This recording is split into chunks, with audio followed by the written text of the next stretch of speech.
শুরুতেই জানিয়ে দেব এবার ইসরায়েলিদের উপর অস্ট্রেলিয়ার নিষেধাজ্ঞা। জানিয়ে দেব ইসরায়েলের অস্ত্র রপ্তানির আংশিক স্থগিত করল যুক্তরাজ্য। এছাড়া রয়েছে ড্রাগন ড্রোনে পড়ল রাশিয়ার খার্কিভ অঞ্চল। সর্বশেষ জানিয়ে দেব মার্কিন নির্বাচনে হস্তক্ষেপের অভিযোগ অস্বীকার করছে রাশিয়া। ইসরায়েলিদের উপর অস্ট্রেলিয়ার নিষেধাজ্ঞা। ফিলিস্তিনের অধিকৃত অঞ্চল ওয়েস্ট ব্যাংক দখল করে জোরপূর্বক বসতি স্থাপন করছে ইসরায়েল। শুধু তাই নয়, ফিলিস্তিনিদের মারধর, যৌন নিপীড়ন এবং নির্যাতন চালিয়েছে ইসরায়েল, যার জেরেই এবার সহিংসতায় জড়িত কিছু ইসরায়েলের উপর নিষেধাজ্ঞা দিয়েছে অস্ট্রেলিয়ার সরকার। এক বিবৃতিতে 7 ইসরায়েলি এবং একটি যুবদলকে আর্থিক ও ভ্রমণ নিষেধাজ্ঞার বিষয়টি নিশ্চিত করেছে দেশটির পররাষ্ট্রমন্ত্রী ওপেনিং ওয়াং। ফিলিস্তিনিদের উপর সহিংস হামলার অংশ নেওয়ায় নিষেধাজ্ঞা দিয়ে ওয়াং বলেন, ইসরায়েলিদের আক্রমণের মধ্যে রয়েছে ফিলিস্তিনের মারধর, যৌন নিপীড়ন এবং নির্যাতন, যার ফলে তারা গুরুতর আহত হয় এবং কিছু ক্ষেত্রে মৃত্যু হয়। এর সঙ্গে জড়িত একটি ইসরায়েলি যুবগোষ্ঠী যারা ইসরায়েলি ফিলিস্তিনি সম্প্রদায়ের বিরুদ্ধে সহিংসতা, উস্কানি এবং অপরাধমূলক কাজের জন্য দায়ী। এ বিষয়ে ওয়াং আরও বলেন, ক্যানবেরা দৃঢ় ও ধারাবাহিকভাবে বলছে, অধিকৃত ফিলিস্তিনি অঞ্চলে ইসরায়েলি বসতি আন্তর্জাতিক আইনের অধীনে অবৈধ।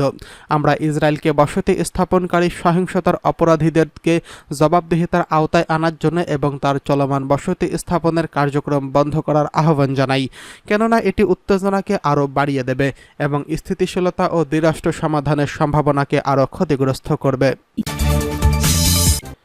এদিকে ইসরায়েলে অস্ত্র রপ্তানি আংশিক স্থগিত করল যুক্তরাজ্য। ইসরায়েলে অস্ত্র রপ্তানি 10% স্থগিত করেছে যুক্তরাজ্য।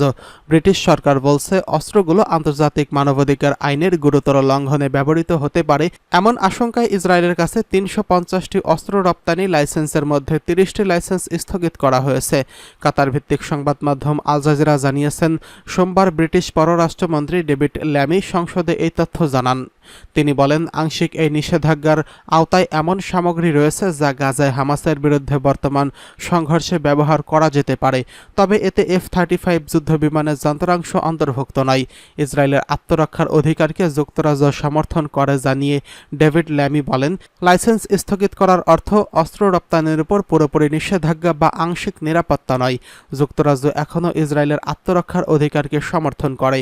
এদিকে যুক্তরাজ্যের এই সিদ্ধান্তের প্রতিক্রিয়া জানিয়েছে ইসরায়েল। দেশটির পররাষ্ট্রমন্ত্রী ইসরায়েল ক্যাটোস বলেন, ব্রিটিশ সরকারের বেশ কিছু সিদ্ধান্তে হতাশ হয়েছে ইসরায়েল, যার মধ্যে প্রতিরক্ষা রপ্তানি স্থগিত করার সিদ্ধান্তটি অন্যতম। কাতার বিশ্ববিদ্যালয়ের আন্তর্জাতিক সম্পর্কের অধ্যাপক হাসান বাবরি বলেন, যুক্তরাজ্যের এই ঘোষণায় একটি ফাঁকি রয়েছে, কারণ আত্মরক্ষার অধিকার এবং ইসরায়েল যে গণহত্যা করেছে এর মধ্যে বিশাল পার্থক্য রয়েছে। আমরা ব্রিটিশ সরকারের কাছে থেকে গাজায় সংগঠিত নৃশংসতার সমালোচনা বা নিন্দা শুনিনি, তবে যাই হোক, আমি মনে করি এটি একটি ভালো পদক্ষেপ। এর মাধ্যমে ইসরায়েলকে অন্তত এই বার্তা দেওয়া গেল যে বিনা বাধায় এভাবে যুদ্ধ চালিয়ে যেতে দেওয়া যাবে না। যুক্তরাজ্য ইসরায়েলে যে পরিমাণ অস্ত্র সরবরাহ করে তা দেশটির মোট রপ্তানিকৃত অস্ত্রের 1%-ও কম। ব্রিটিশ পররাষ্ট্রমন্ত্রী ল্যামি সংসদে বলেছেন, এই স্থগিতাদেশ ইসরায়েলের নিরাপত্তায় উল্লেখযোগ্য প্রভাব ফেলবে না। এদিকে ড্রাগন ড্রোনে পড়ল রাশিয়ার খার্কিভ। 2 বছরেরও বেশি সময় ধরে রাশিয়া ও ইউক্রেনের মধ্যে বিরামহীন যুদ্ধ চলছে। হামলা পাল্টা হামলায় যেন মেতে উঠেছে এই দুই দেশ। কখনো রাশিয়া, কখনো আবার ইউক্রেন পাল্লা দিয়ে চালাচ্ছে বড় বড় হামলা। এরই মধ্যে আবারও রাশিয়ায় ভয়াবহ হামলা চালালো ইউক্রেন। রাশিয়া অধিকৃত খার্কিভ অঞ্চলে আগুন ঝরালো দেশটির ড্রাগন ড্রোন, পুড়িয়ে দিল গাছপালা, এমনকি বেশ কিছু রুশ সেনার গাড়িও পুড়ে ছাই হয়ে গেছে। ইতিমধ্যেই ভাইরাল হয়ে গেছে ড্রাগন ড্রোনের অগ্নিবর্ষণের ছবি ও ভিডিও।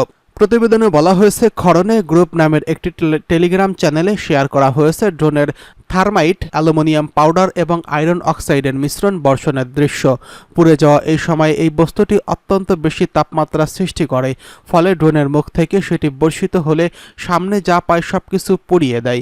এক কথায় 2500 ডিগ্রি সেলসিয়াস তাপমাত্রা পর্যন্ত তৈরি করতে পারে এই ড্রোন। ইউক্রেন সেনার তরফেও এই ড্রোন হামলার ফুটেজ শেয়ার করা হয়েছে। লেখা হয়েছে, স্ট্রাইক ড্রোনগুলো আমাদের প্রতিশোধ পাখা, যা সরাসরি আকাশ থেকে আগুন বৃষ্টি করতে পারে। শত্রুদের কাছে যা এক সত্যিকারের বিপদ হয়ে উঠেছে। অন্য কোনো অস্ত্র এত নিখুঁতভাবে পুড়িয়ে দিতে পারে না। এদিকে রুশ প্রতিরক্ষা মন্ত্রণালয় এক বিবৃতিতে বলেছে, যুদ্ধ গ্রুপ নর্থের Grad multiple rocket launch system সীমান্তের কাছে কুরস্ক অঞ্চলে ইউক্রেনের অবস্থান ধ্বংস করেছেন।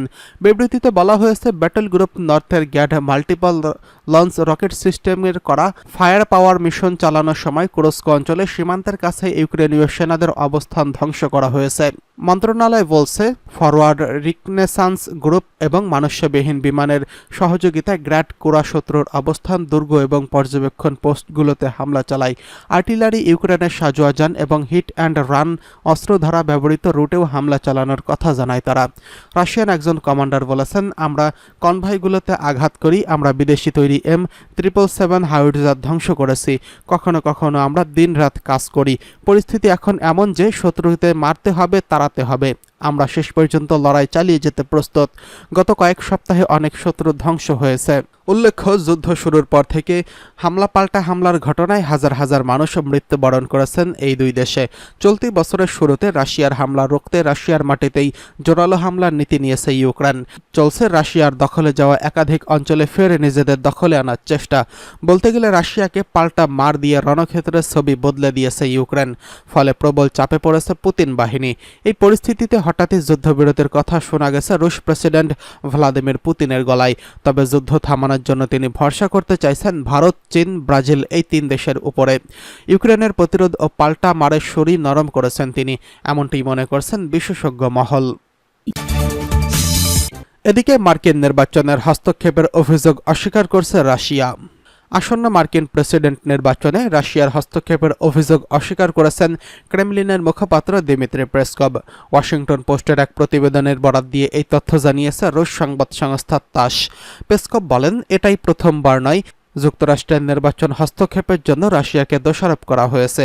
অবশ্যই এটা সম্পূর্ণ বাজে কথা, আমরা কোনো হস্তক্ষেপ করছি না। অভিযোগ অস্বীকার করে পেসকভের এই মন্তব্যের সময় এমন সময় আসলো যখন যুক্তরাষ্ট্র রাশিয়ার প্রভাবশালী রাষ্ট্রীয় গণমাধ্যম RT এর প্রধান সম্পাদক মার্গারিটা তার 2 ডেপুটির উপর নিষেধাজ্ঞা জারি করেছে। এ বিষয়ে ক্রেমলিনের মুখপাত্র বলেন, আমাদের মিডিয়াগুলো তাদের কাজ সেটাই করেছে। তারা শুধু সংবাদ পরিবেশন করছে, তারা সত্য প্রকাশ করেছে। কিন্তু দুর্ভাগ্যবশত আমেরিকানরা তাদের অস্বস্তিকর সত্য মেনে নিতে পারে না। তারা এই সত্য সামনে এলে অবিলম্বে দমনমূলক ব্যবস্থা নেয়, এটাই বাস্তবতা। এদিকে যুক্তরাষ্ট্রে আগামী 5 নভেম্বর প্রেসিডেন্ট নির্বাচন অনুষ্ঠিত হবে। যদিও এই নির্বাচনে বর্তমান প্রেসিডেন্ট জো বাইডেন ডেমোক্র্যাট পার্টির প্রার্থী হিসেবে নির্বাচনে প্রতিদ্বন্দ্বিতা করার কথা ছিল। তবে গত জুন মাসে রিপাবলিকান প্রতিদ্বন্দ্বী ডোনাল্ড ট্রাম্পের সঙ্গে বিতর্কের পর তার পারফরম্যান্স বিপর্যয়করমূলক হওয়ার কারণে তিনি প্রেসিডেন্টের নির্বাচনী দৌড় থেকে সরে দাঁড়ানোর সিদ্ধান্ত নেন। তার পরিবর্তে ভাইস প্রেসিডেন্ট কমলা হ্যারিসকেই সমর্থন জানান বাইডেন।